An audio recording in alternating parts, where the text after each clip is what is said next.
ladies and gentlemen, ambassadors. It's good to see you here. I was just telling the ambassador of Colombia, this tie already markets Colombia. Good. And of course we have Peru and Chile and all the other countries here. Anyway, without much further ado, I want to take this opportunity to wish all of you a very, very good morning. And I've lost my script. Anyway, today I want to take this opportunity to tell you that the panel discussion today is on connectivity, enhancing logistics and infrastructure for trade excellence, as announced by the good man here, our MC. And the first panelist today is Mrs. Teresa Estela Mera Gomez. Your Excellency, happy International Women's Day to you and all these other women here once again, and the Deputy Minister of Foreign Trade at the Ministry of Foreign Trade. And I also understand that you wear a little bit of hat on the tourism part. We'll move on to that. Her Excellency is currently also, she's a lawyer and holds a master's degree in international law and economics from the World Trade Institute of the University of Bern, Switzerland. And at the ministry, she has served as Chief of Staff, Director for North America and Europe, the head of the Peruvian negotiating team on intellectual property for trade agreements signed with the European Union, Pacific Alliance, China, Japan, Korea, among others, which is also known as the CPTPP, or rather, because our gentleman here used to look after the port of Tanjung Propas, that's PTP, it's quite a mouthful. Anyway, that is known as the Comprehensive and Progressive Agreement for the Trans-Pacific Partnership. I hope I've got that right. Anyway, and she's been part of the board of directors and the specialized court specialized in intellectual property of Enducopi, as well as the head of the Office of Distinctive Science. And our next, she's also served as director of Peru's Commercial Offices Abroad from Peru. She's a teacher on intellectual property, international negotiation, administrative law, and the member of the board of directors of the National Port Authority. I was trying to also look for Mr. Cha to say thank you very much for hosting this wonderful program here today. And now, moving on to our next guest, we have Mr. Marco Neelsen on my left and on your right. He's the executive director of the MMC Ports Holdings Sendirian Berhad. Marco Neelsen joined MMC Ports Holdings in Berhad as the executive director on the 1st of March 2024, but he has been around in the organization for quite a bit. A certified and trained navigational officer, well, I love that. Marco holds the bachelor's degree in maritime transport and a master marine license from Germany. Prior to joining MMC Ports, Marco Neelsen was for 7 years the chief executive officer of the port of Tanjung Pelepas PTP, Johor, Malaysia, where he was responsible for the overall growth and efficiency of the terminal and adjacent free trade zone. His wide-ranging experience also covers various operations and top-level management positions in Hamburg, Germany, for the bus port logistics and within APM terminals, having spent more than 10 years in various ports in the Middle East, like the Salah in Oman, Aqaba in Jordan, Saudi Arabia, that is in Dammam, and Jeddah and Bahrain in the Al Manama, and well, there's a stint in Lagos, Nigeria. Mr. Marcos has more than 25 years experience in the maritime industry, predominantly in ports within Europe, Middle East, Southeast Asia, and more than 15 years in business leadership roles. So, on that note, we have two very distinguished guests here with us, and without much further ado, I'd like to take this opportunity of inviting Mrs. Teresa Estela Mera Gomez, the Deputy Minister of Foreign Trade, to commence today's program. Over to you, Your Excellency. Thank you very much. For me, it's a pleasure to join all of you in this second day of the forum. As I mentioned yesterday, I will provide some more detailed information about how Peru is becoming a hub in South America in the logistic aspect. Please, can we exactly? Thank you. Well, Peru has a very important geographical advantage thanks to its strategic position in the Pacific Ocean, as you will see in the graphic. We have an adequate infrastructure to be able to supply the international markets, and we currently enhancing the current ports and airports in Peru. We have 8 port terminals and 5 international airports, located throughout the international territory. Thanks to the interoceanic highway corridor, what you can see in the map in the blue and red, one is up there, which is crossing the rainforest, and down is coming from the more part of rainforest and also highlands. You will see also that we are able to connect our country with markets like Ecuador, Colombia, Chile, and Brazil. There is also significant investments in port infrastructure in Peru right now. This includes expansions in both port terminals at Callao, as well as the construction of the Chancay port terminal that we already commented yesterday. These projects will enhance the cargo handling capacity at the national level and reconfigure the logistics of the region, positioning Peru as a regional hub. These developments are expected to have a positive impact on our national competitiveness.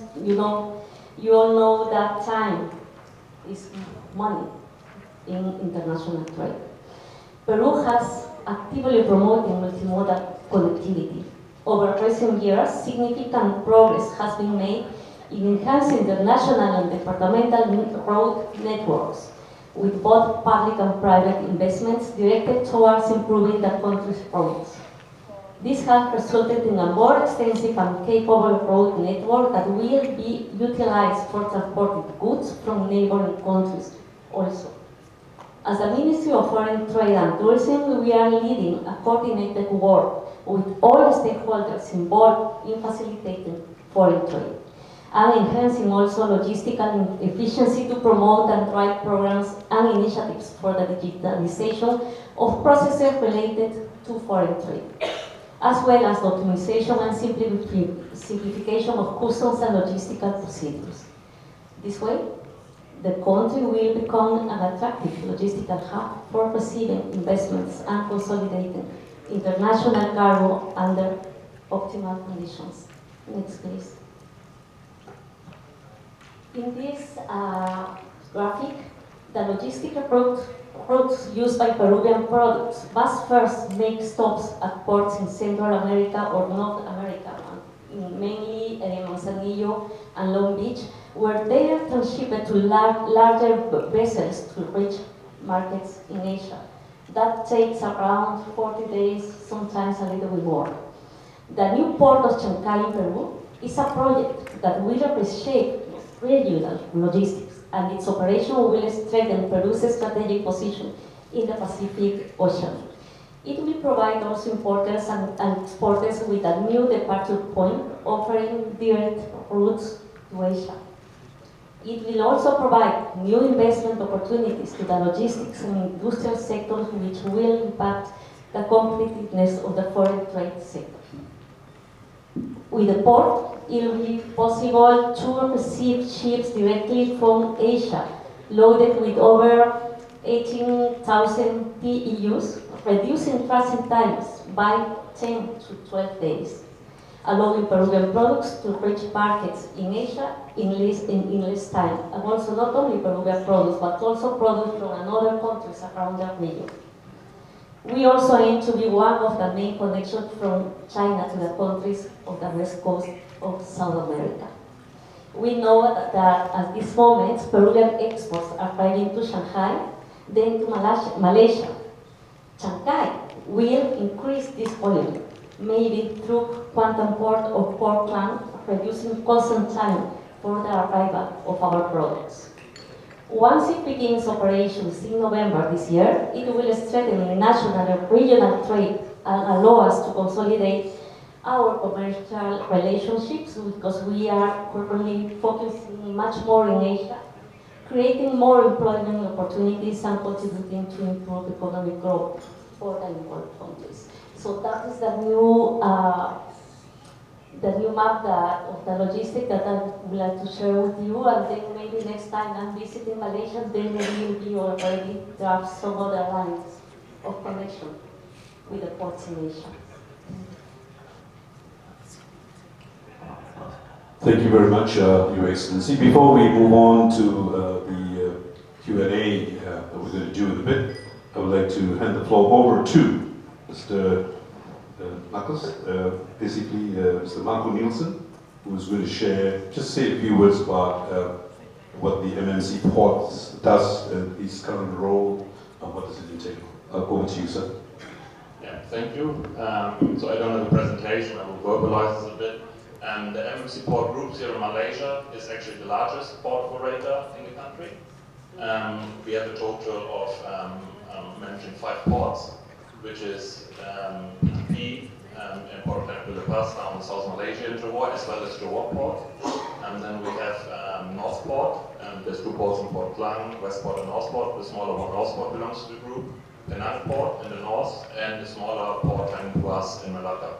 On top of it, we're also operating the cruise terminal in Port Klang, the cruise terminal in Kawi, and in Penang also the Savarimuthu Pier, which is a cruise terminal in Penang. So we are, as a port group, we're the largest.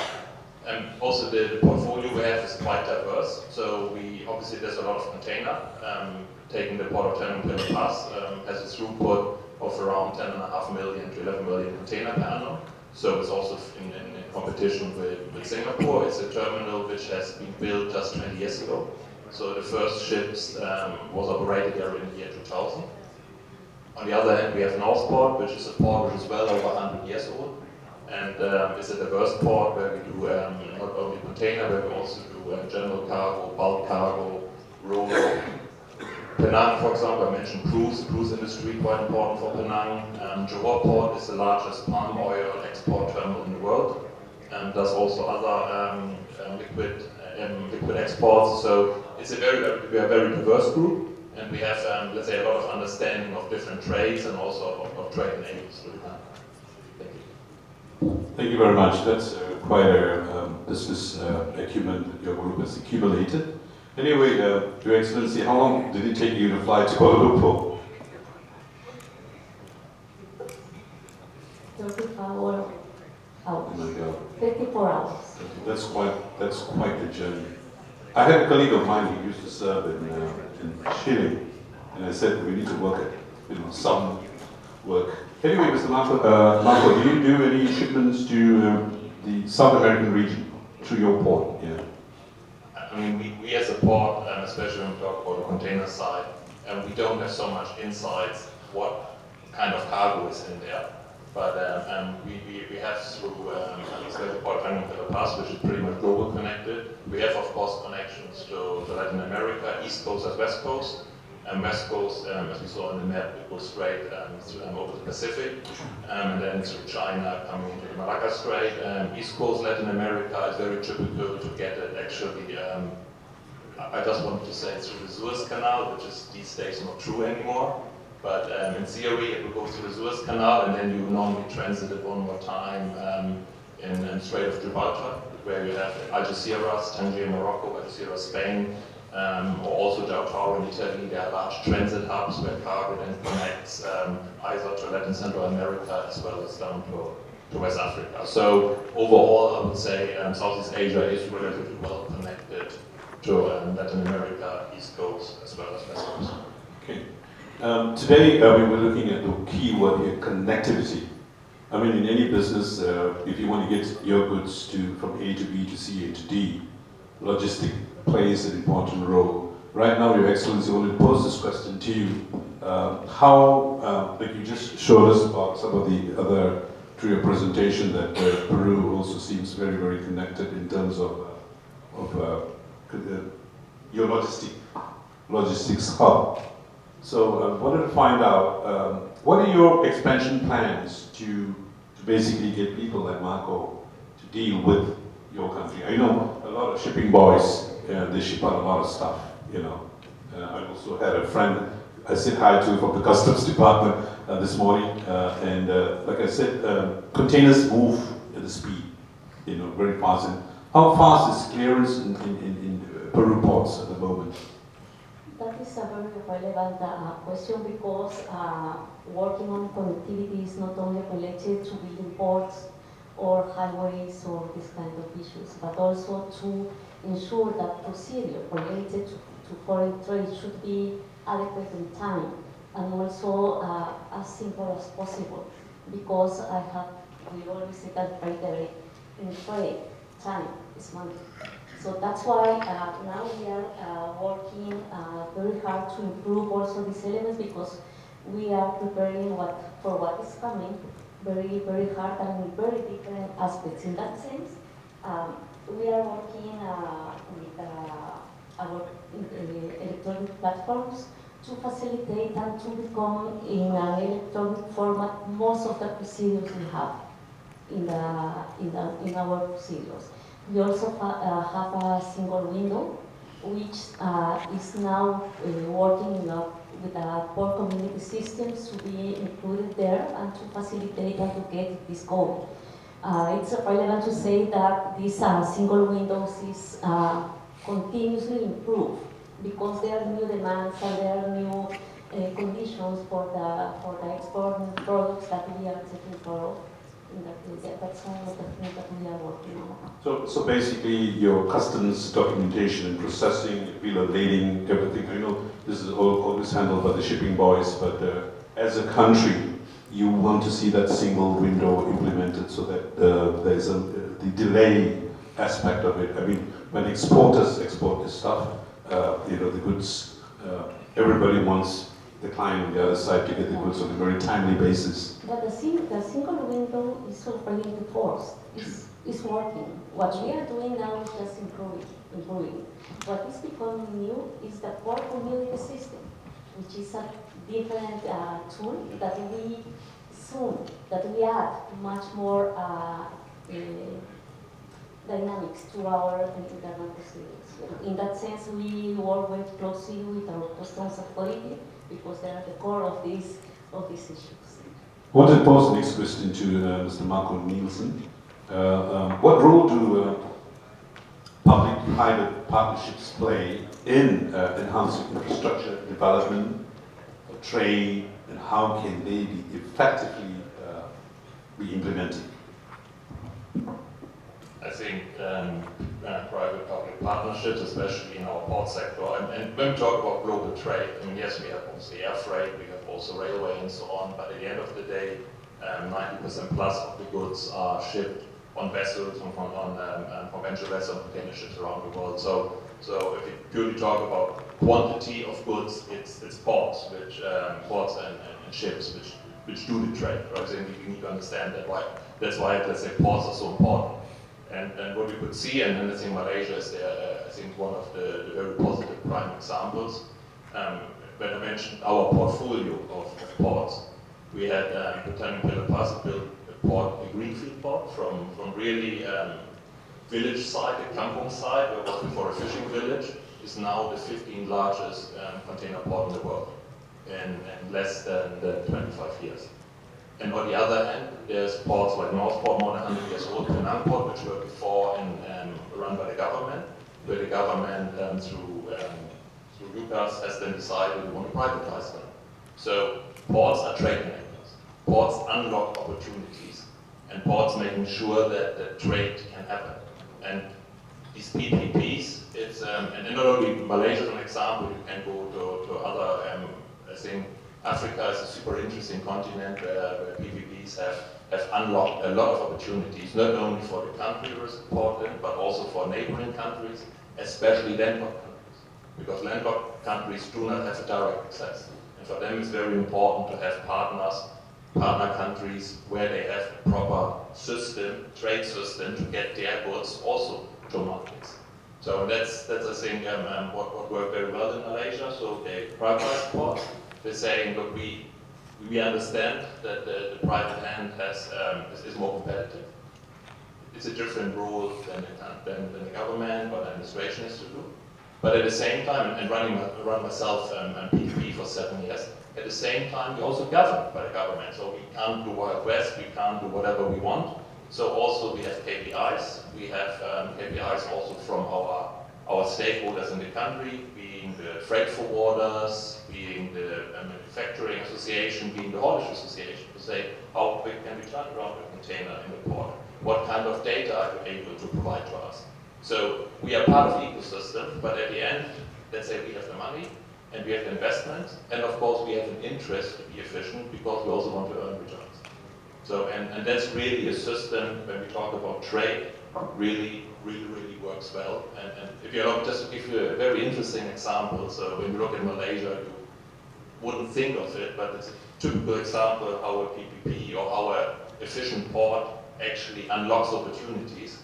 Actually, Malaysia has a quite active trade with Africa, especially with West Africa. And somebody would look at, why West Africa? What's in West Africa? So, what happened is we have out of our port in Pass, which is, I would say, it's a very international port, very internationally connected. We have, I would say, every day 1 or 2 vessels coming or going to and from West Africa, especially countries like Ivory Coast, Ghana, Nigeria, and so on. And one of the large goods they're transporting and importing into Malaysia is cocoa beans. So even though Malaysia has still a very small cocoa industry, and Indonesia has a cocoa bean industry, but it's not about the consumption of cocoa beans or the products in Malaysia. It's about that Malaysia was able to set up a cocoa industry in southern Malaysia, a cocoa cluster, a hub. So it's not only the beans being imported, it's not only the companies who grind the beans, it's actually the companies who produce cocoa mass, who produce at the end chocolate. So we have, in Johor, we have Japanese companies who produce high-end chocolate for Japanese market.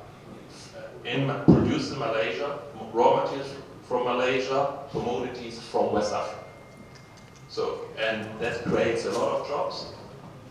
Cocoa is also, it's not a cheap commodity, right? It's also, it has its price. And the beauty about cocoa, and that's also why this industry is so interesting, it's actually an absolutely crisis resilient product because people always eat chocolate, either out of frustration or of joy, but eat chocolate. So, and it's proven. So it's a very resilient industry. And just to give you a number, last year we have imported alone in southern Malaysia 50,000 container, not tons, 50,000 container, each container 20 tons of cocoa beans, which get here produced and then value added and re-exported. Without a proper functioning port, this connection wouldn't be there. So, and suddenly industries show up to settle down in Malaysia who probably wouldn't have thought about it 20 years earlier. Good. That's fantastic. Mother's Day is coming and you guys know where to get your chocolates from. I wanted to pose this question to Your Excellency. Your Excellency, right now, you've just given us a clarification or explanation on how the ports are located. You're dealing a lot with Northern America, and then how is trade? 2 questions rolled into one. How is trade from Peru to the African region, or rather from South America to the African region? Number 2, Marco was speaking about cocoa. I'd like to ask about coffee, because designer coffee shops have actually sprung up like mushrooms in Malaysia. So do you, apart from that, how is the export of also coffee from Peru? Just to ask you. Well, I have to say that we do not export so much coffee from Peru to Malaysia, but cocoa beans, yes, that's our main product of export to Malaysia. So it's clear. There is a reason. Right. So the market is basically now focusing. What is your largest single export product apart from cocoa beans from your ports? Grapes, avocado, and besides mining products, minerals. Yeah, there are the minerals, but there are another kind of ports. Sure. I wanted to ask Marcus, in the pursuit of sustainable economic growth, how can nations balance the need for infrastructure development with environmental conservation? Maybe just one small comment to the Excellency when you said that the export products you mentioned, avocados, grapes. So this is all products with a limited shelf life, right? So that means once the harvest season is there, things need to go quick. So, and if you have inefficient port, if you have inefficient, an inefficient trade chain or supply chain, then things go wrong. So the goods don't arrive fresh or whatever at the final destination and can't be sold. Because at the end of the day, only the buyer here in Malaysia will open the container, will look at it, and only then will agree, will I take it? Or will I take it for a cheaper price because whatever, it's already too old or too long on the way. So supply chain, proper functioning supply chain means a lot for also for exporters, especially of commodities or of fruits, vegetables, and so on. So just as a comment, because that matters a lot. Right? And Malaysia, for example, has through Marquis has very, very strict rules. And when they import, let's say, container with any kind of food stuff, they get very rigid check for all the right reasons. And we have seen it more than once that containers has been rejected because they are, for example, too long off power or whatever. And they, for food security reasons, they get out of it. So it matters a lot, it is important. On your question, maybe quickly on environmental conservation, what we need to understand is important global trade through vessels is, on the other hand, if you look at CO2 emissions, 3% of all global emissions, of everything in the world, 3% comes from ships. So, yes, it is great to have an interconnected world, and of course we as a port operator, we love globalization for all of these reasons, but 3% of all emissions is only from trade with vessels. So the industry needs to change. The industry understands. And this change to make trade greener, let's be clear, there's one pressure very clear from governments and UN and a lot of the Paris Agreement inside 45% by reduction by 2030. A lot of countries, including Malaysia, has ratified it. But there's also another pressure to do something. And that pressure comes from the customers, the end customer. And that pressure is also actually the next step, which starts to come out to the labor market. There is a different question of to say, when I buy something in UK, produced in Vietnam, shipped through half the world, can you prove me this one, let's say, is ESG conformity? There is no child labor involved, because I pay 120 pounds for this shoe, right, from a global American or German sports brand. Is this really, let's say, no child labor involved? And can you prove that you had a green shipping corridor, that you really, don't do it cheap as possible, that you do it the right way? So, and that's why shipping lines are changing. And one example is that the shipping lines saying some of them change to LNG, which is only a 14% reduction of CO2. But the game changer for the next 20, 25 years is actually methanol. More and more shipping lines, especially in the container world, changing to methanol, preferably green methanol. So at the moment, it's around 160 container ships either floating or on order or just built in shipyards globally, which will enter trade in the next 5 to 10 years and more to come. So methanol is the next big thing. And what can countries do? What can we do? So, and of course, talking today for Malaysia, giving an example from Malaysia, Malacca Strait is the busiest shipping route in the world. So we're discussing actively with partners in Malaysia, including the Transport Ministry and so on, Environmental Ministry, to see if we can set up a methanol hub. Because Malaysia has the opportunity to produce methanol, and they're doing it already today in Labuan and in Sarawak. They are able to produce green methanol because the country has a lot of hydropower in Sarawak. We can produce in Sarawak and can bring it over. And we can therefore able to supply ships which need methanol in the next 5 to 10 years, are able to supply vessels going through the Malacca Strait with green methanol. So we can actively do something through an environmental PPP, kind of a private-public partnership, where we will set up a methanol hub. We'll produce the methanol, which then of course creates jobs and so on and so forth, but we then actively visible doing something to decarbonize global supply chains. And this is, so to say, the next one. I talked about how ports got privatized. The next step is that we have these green PPPs, getting them the same concept.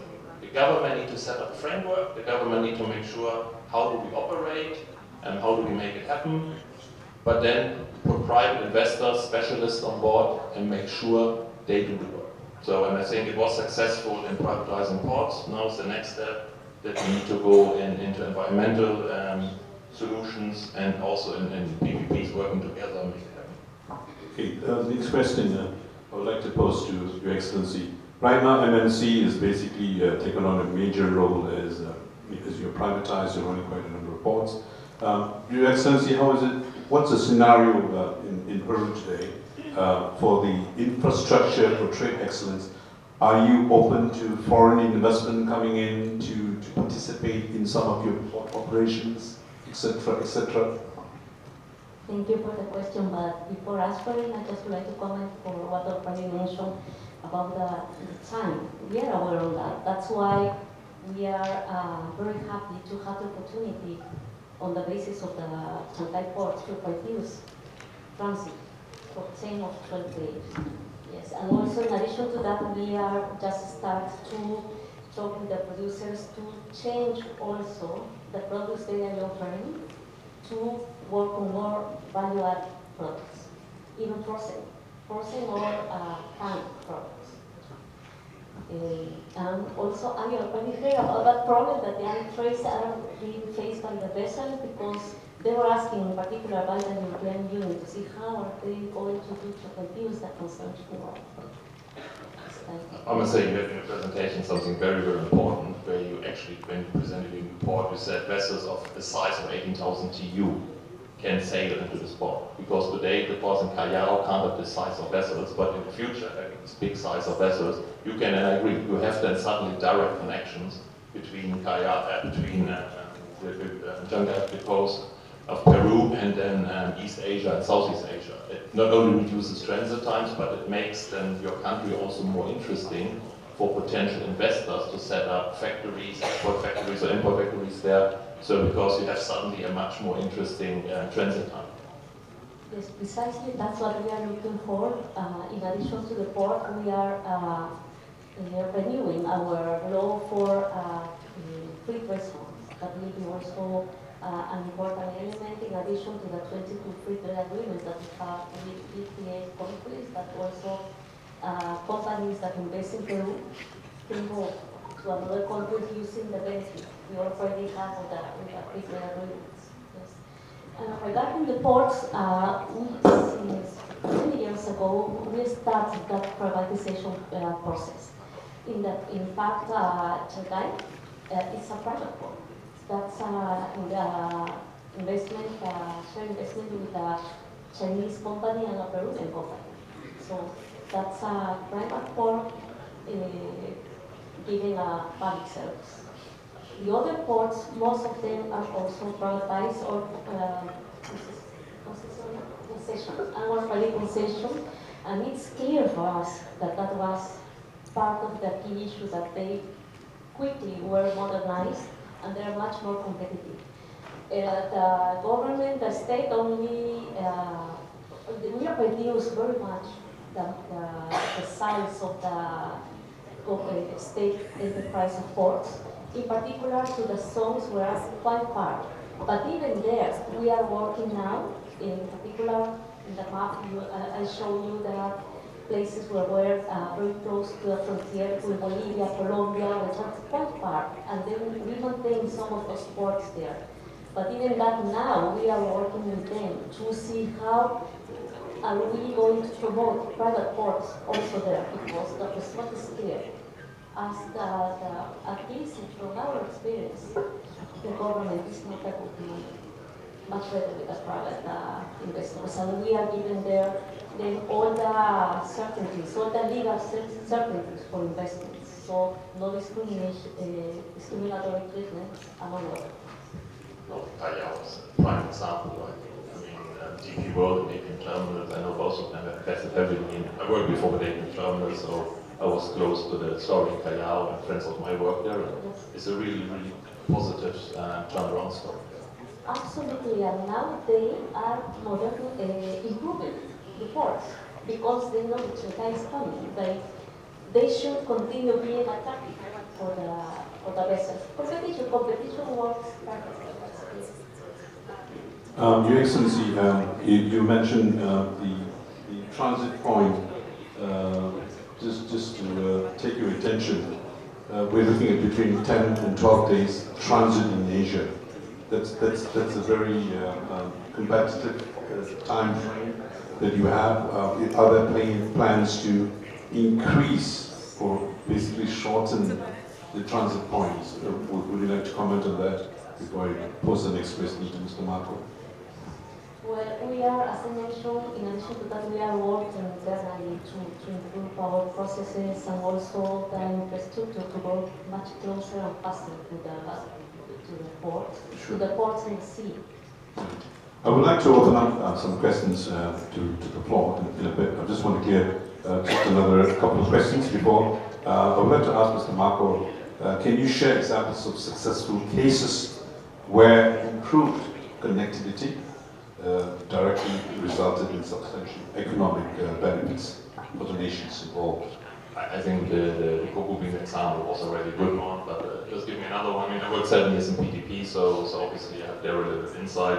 What was interesting, as I said before, was only a fishing village, a fishing kampong. Then we set up the port. So, and 10 years after, or 8 years after, the free zone started. So the free zone obviously is always a chicken and egg question, who starts and who goes first, and will the port sustain all this in the shadow of Singapore, which is the second largest port in the world and by far the largest in the region, and a very, very competitive and well-managed port. Let's be clear, right? They know what they do. So, and what you see today, I left PTP in February this year. Today the free zone has 43 companies and has 12,000 jobs created, predominantly for local jobs. We're producing around 180 to 100,000 container exports going from there into the region and into the world. So, and the point is, these companies, some of them came from Europe, some of them have relocated from Singapore. They're coming there because the port produces or enables connectivity. It's all about connectivity. We have companies in there which they're distribution centers, automotive. We have a large German automotive company there. We are the central spare parts center for Asia Pacific.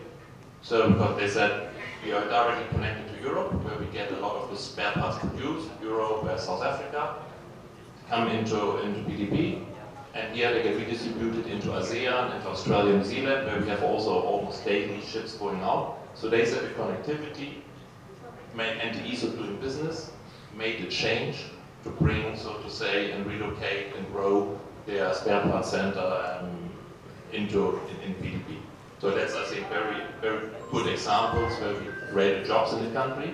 And the interesting part is this cargo I just mentioned, the spare parts.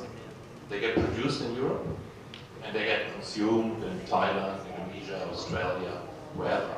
So on the one hand, you can argue there's no direct touch to Malaysia, but reality is Malaysia created value for the company, which then said we set up business here, and Malaysia gets out of it investments into building a warehouse, creating, I think this warehouse alone is 200 plus jobs, plus the secure jobs and growth in the port because more containers going out. So suddenly from nowhere, where you can argue this cargo 20 years ago has passed by our coastline and not elsewhere, today it's in Malaysia and creates a value in Malaysia. And that's why it's so important when you have ports, that the port's connectivity is there, and at the same time we talk about free trade zones, that you build also adjacent free trade zones, because that makes it really attractive for investors, for producers, manufacturers, distribution centers, to come close to a port. Because they're also, and don't underestimate, they're also under pressure, ESG, sustainability. You can find land 100 kilometers cheaper inland, but then you have to calculate how many containers they produce, and every time you need to drive 50 or 100 kilometers in and out. As closer you are to the port, as smaller the environmental footprint, as more interesting it gets. So therefore, for ports which are privatized or get privatized, look around free trade zone opportunities there will be a pickup, there is a demand. We have just built another 80 acres of free zone. We have sold it 6 months before completion. And now we're talking to build the next one because there is so much demand. Thank you. Yes, to be strategically located is something very, very important. Your Excellency, I know, guys, how are we doing for time? Are we okay? Just about me, yeah? Because this is getting interesting. Your Excellency, if I can have your attention. Basically, you were the Peruvian negotiating team on intellectual property, right, for trade agreements signed with the European Union, Pacific Alliance, China, Japan, Korea, among others. But the CPTPP, which is the Comprehensive and Progressive Agreement for Transnational Partnership, how do you place, how has that now evolved in the circumstances? Because we had quite a number of crises around the world. We started off with the Ukraine, Russia issue, we got Gaza going on now, and there's always some form of crisis taking place in some part of the world. Now, to zoom in on this agreement that you've signed, how is the implementation of this basically partnership agreement? Thank you for the question, because that was, I think, after the bilateral agreement with the US, I think that was the very challenging agreement we negotiated, because because of the format first, we were 12 countries in the negotiation process. That was not an easy issue to get into a consensus. And on the other hand, because of the topics, that was a very ambitious agreement. The provisions goes much farther than we already go during the bilateral agreement with the US, with the European Union, with Japan, and with other countries as Korea also. But finally, negotiating success is the key to find the proper balance. You know, in this type of negotiations, you are not going to get 100% of what you are asking for, the other part only. So that was 5 years negotiation process, but I think that finally we got the consensus on the basis of a very balanced provision, not only on intellectual property, but very established. That is very hard. But also regarding access to products, because the level of conditions were very high. And also we see this agreement as the additional input we need to get closer to Asian countries. Though that was, we already had agreements with some other countries, but that was a possibility to get an agreement with Malaysia, Vietnam, Guinea, and others that we already didn't have at the moment of the negotiation process. So the implementation, we didn't have to make so many legal amendments, because most of them were already put into place before, because we decided from a unilateral basis to improve our legislation, because we are, since 20 years ago, improving our legal framework to attract investment, and also to provide a very stable environment for investment, and also for our enterprises. I think that all of them need this type of assurance. Your Excellency, I mean, you said a key word, stability. Stability is the important aspect in any trade agreement. When you're looking at signing contracts with other parties, counterparties, bilateral, multilateral, and so on and so forth. I wanted to just pose a question to Mr. Marco. Mr. Marco, basically, before we wrap up today's program, just waiting for your time check, Mr. MC, do let me know. What measures can be taken to enhance the resilience and adaptability of logistics infrastructure in the face of unforeseen disruptions? We just mentioned just now crises around the world, global pandemics, you have wars, you have, even if there's an oil spill somewhere, God forbid, how do you, what would be your moving forward plans, and how do you address this?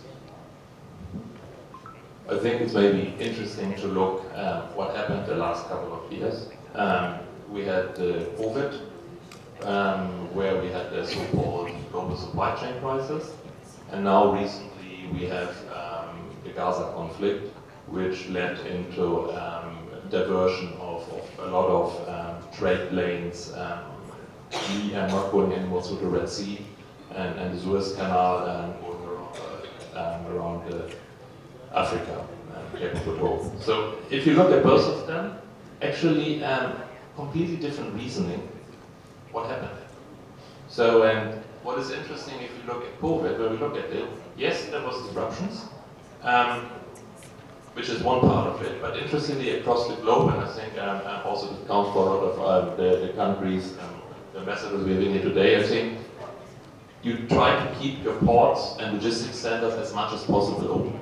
Because absolutely imperative, it's essential services, and in Malaysia, by the way, the same. So none of the ports closed. So the ports were pretty much open. Some of them were maybe impacted through some COVID waves, where you had maybe lesser workers or things like this happened. But overall, ports stayed open.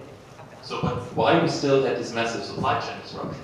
So two things happened. Number one is that, of course, some of the factories couldn't produce, and you didn't have the right components. And the other one happened is, if you think of it, our behavior at that time. We didn't spend money anymore for services, like going on vacation, going to restaurants, we spent money on goods.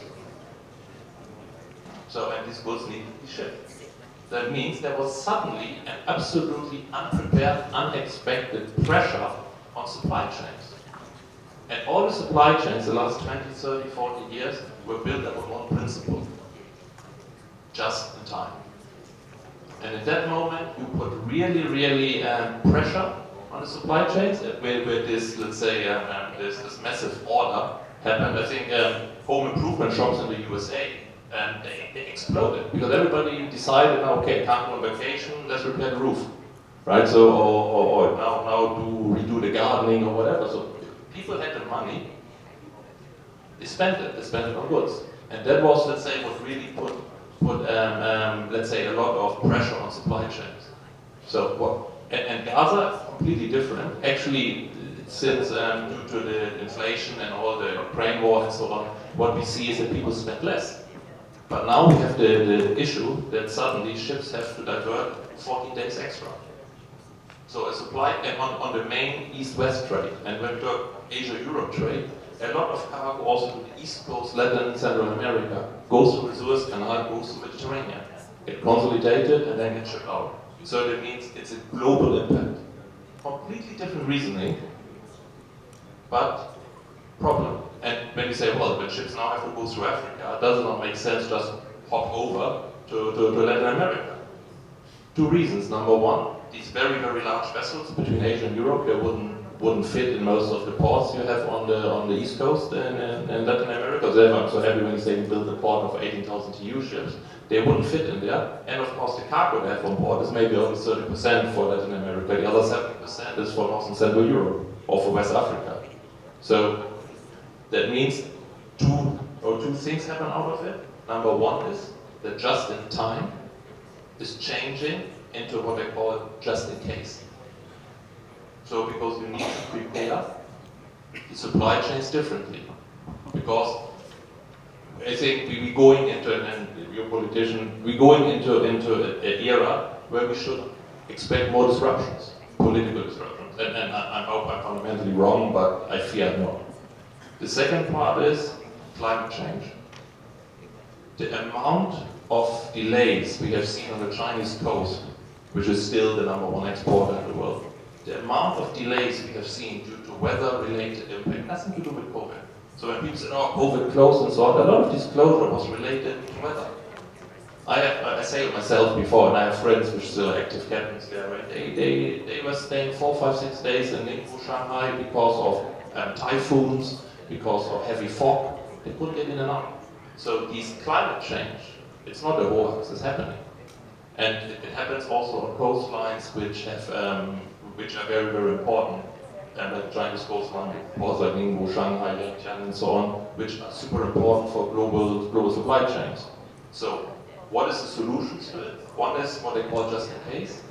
And just in case means you make sure that you not rely only on one source, that you actually, on the way, you build secondary supply chains. And I give you a very good example where Southeast Asia is now really flourishing, where we're really lining up, is the fact to say, when we have weather disruptions in China, and I can't get my goods out, and sometimes it can be a small part for a car. They have in Europe, they had cars, 20, 30, 50, 100,000 cars, which were 98% finished, but one component were missing out of China, and they have shipped around unready cars around Europe because they don't know where to park them, because the production lines can't be stopped. So crazy, right? So what I said is we can't rely on anymore on China, and it's not a political statement, it's an environmental statement. We need to build on the supply chain secondary factories or distribution centers. If we can't get the cargo out of China, then we get it out of Vietnam, out of Thailand, out of Malaysia, because on the global trade lanes, the ships from China, you don't wait, you come down, pick it up in Southeast Asia instead, and move on. So you build up resilience in the supply chain.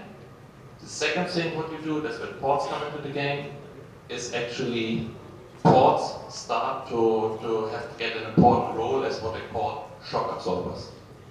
When global supply chains get disrupted, when ships are heavily delayed, ports can be used to so to say, minimize, decrease these delays. Where a port can be used to say, okay, we need to change our schedule now, so can the port do extra cargo, can we store extra cargo, can we reorganize can we use this port as reorganizing our supply chain so that or trade lane, so that we make sure impact is minimized. Because today's, or in the pre-COVID, pre-Ukraine, Gaza war world, was actually you have 5-day delay in China, you feel it until the container arrives in Rotterdam. So now it's the question, how can ports on the way, and also here Southeast Asia, Singapore, Port Klang, PPP, very predominant for it, how can these ports help us to reorganize so that, so to say, people do not feel it in Rotterdam or maybe in Buenos Aires or in Sao Paulo or Newark, that there was a delay. Because here we can reorganize cargo, can cut short, and can make sure that we are more flexible and minimize impact to supply chain. So that's the two big items I would say which is happening, and making supply chains more resilient. So that's something we see, and I think it's very, very much required. And ports can play a role, and I think the same counts also with in Latin America. I think you will also see disruptions there. How can ports in your countries help, so to say, to make supply chains more robust? Because that's also where manufacturers, distribution centers will look at. Thank you.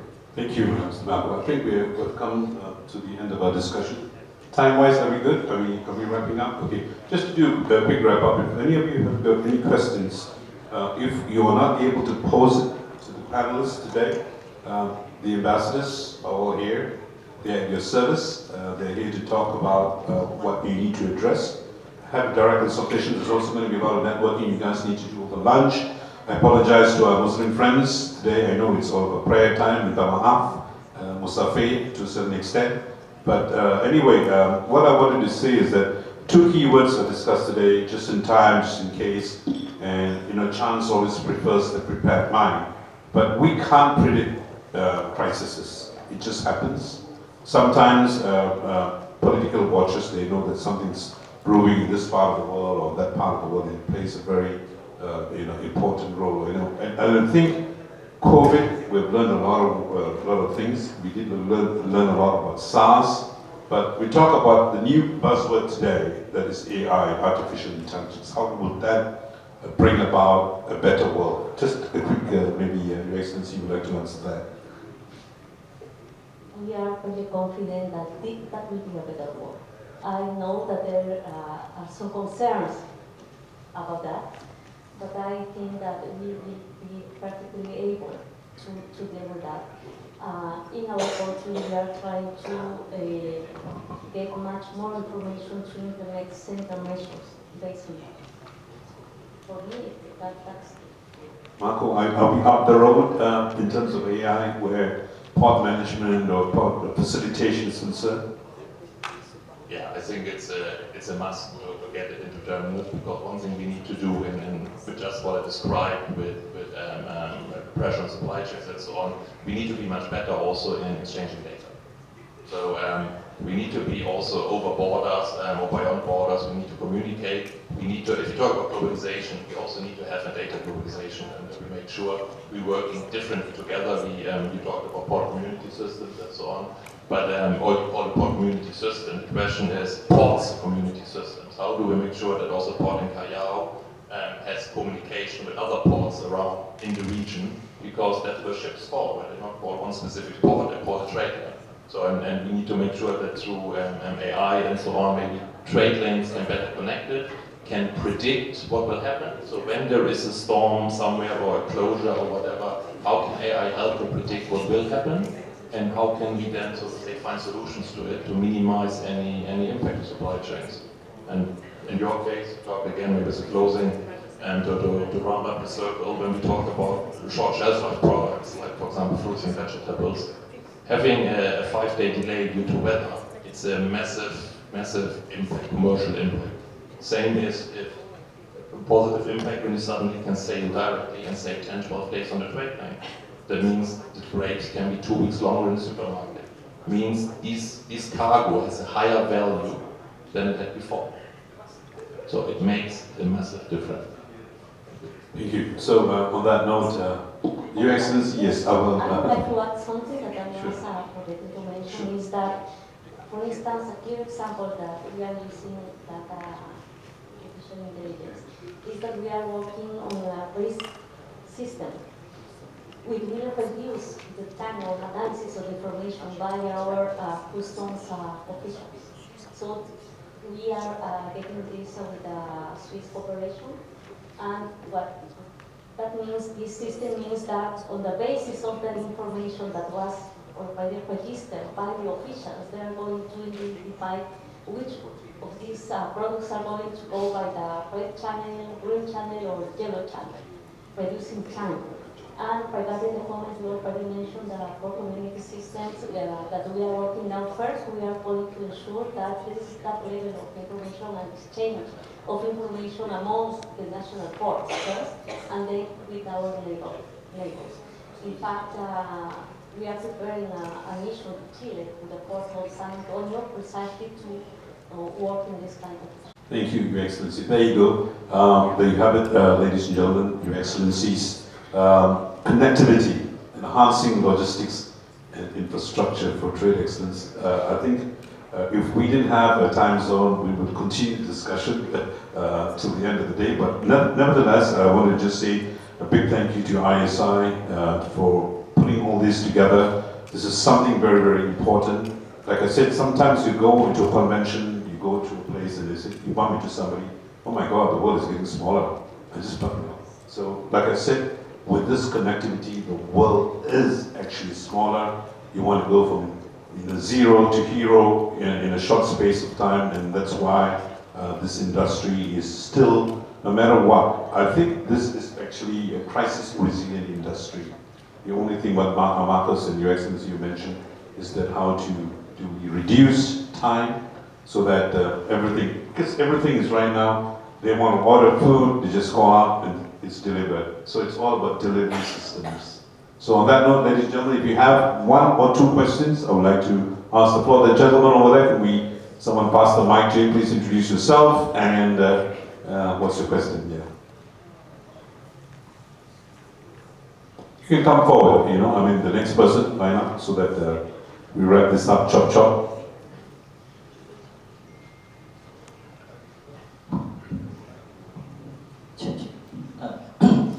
Hello everyone here, my name is Chomrong. I'm from Khmer Times, Cambodian newspaper, the only newspaper in English in Cambodia after COVID and conflict in Ukraine war.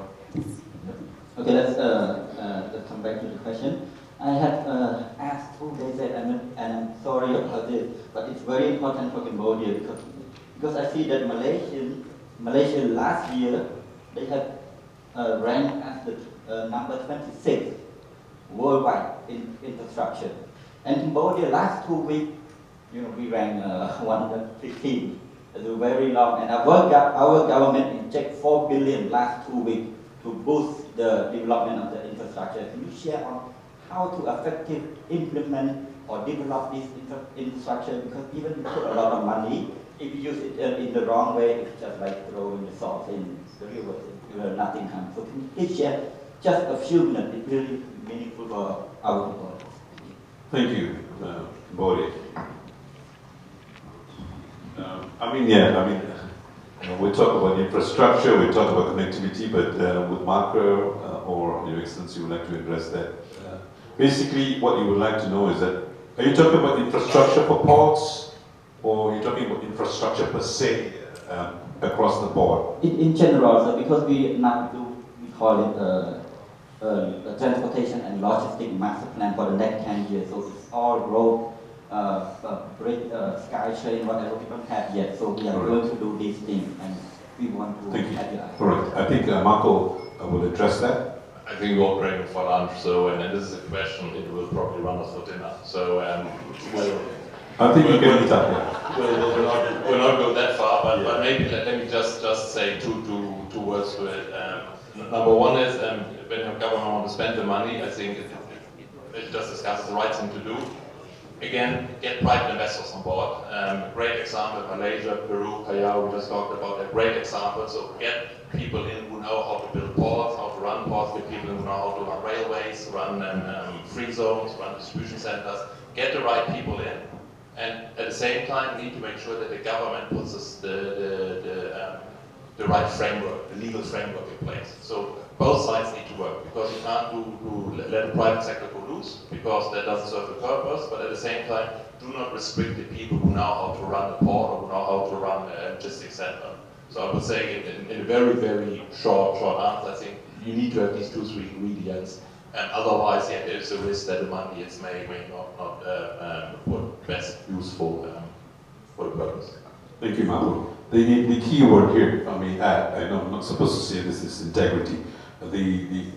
There's got to be a proper integrity checklist to ensure that those companies. I'll give you a live example that I'm facilitating right now. A huge oil company, Petronas, signed a contract with the government of Tamil Nadu at the last Davos, and on the 23rd of May last year, they had announced about setting up this huge infrastructure at the Tuticorin port in Tamil Nadu, green hydrogen and ammonia, and until today, it's just tick-tock, tick-tock, tick-tock, and nothing's moving because so many parties are coming in trying to address that issue. And what Marco rightfully said, and I think, Your Excellency, it's about getting the integrity checklist in check so that the right companies, like they say, the right horses for the right courses. Does that answer that question? Sorry. I just wanted to add on to that. Anyone? Maybe one question, because it's lunch break. It's also Friday, you know, our Muslim friends have to go. I think they missed the prime time already. So yes, the gentleman over there, you know, from GQ magazine, I think.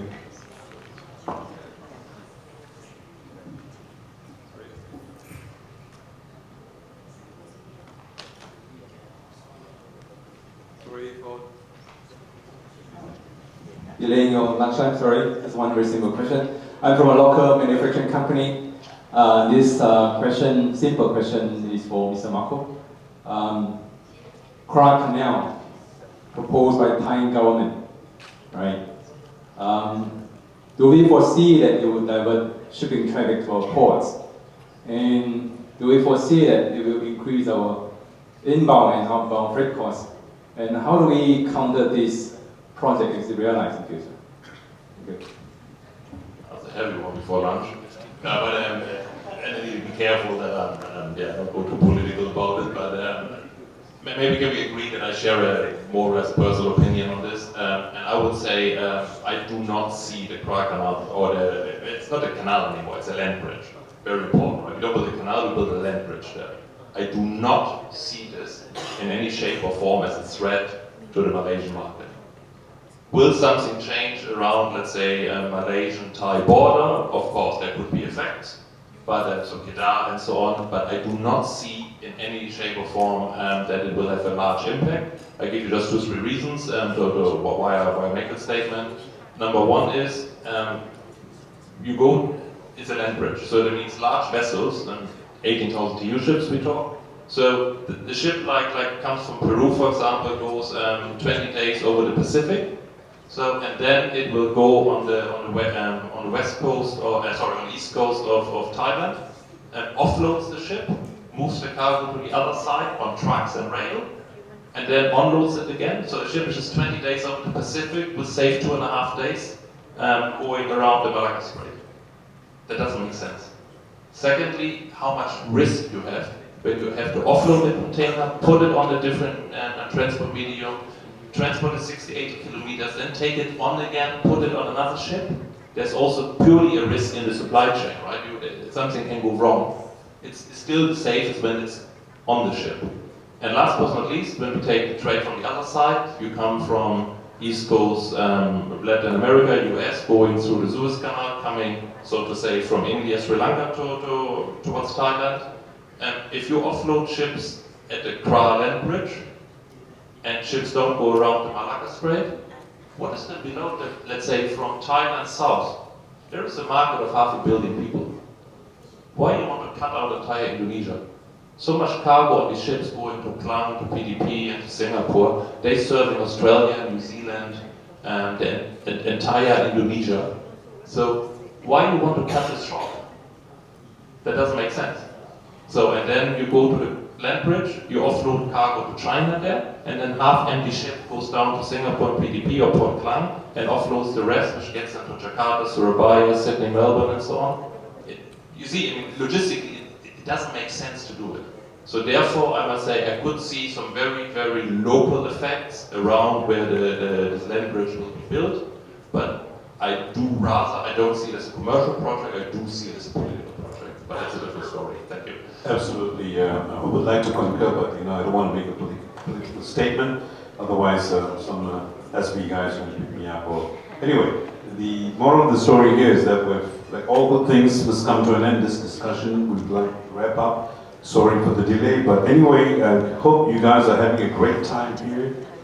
Please utilize this opportunity to network, because it's not easy. I would like to say thank you very much to Mr. Chia on my side, because he's managed to get all the Latin American, folks here, and it's fantastic, because it's a good opportunity to interact with all of you.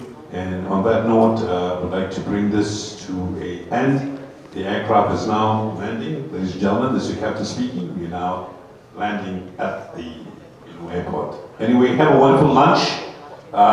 Network is the key word here. Move around, say hi to one and all. Your Excellency, I wish there would be a better way for you to travel to Malaysia.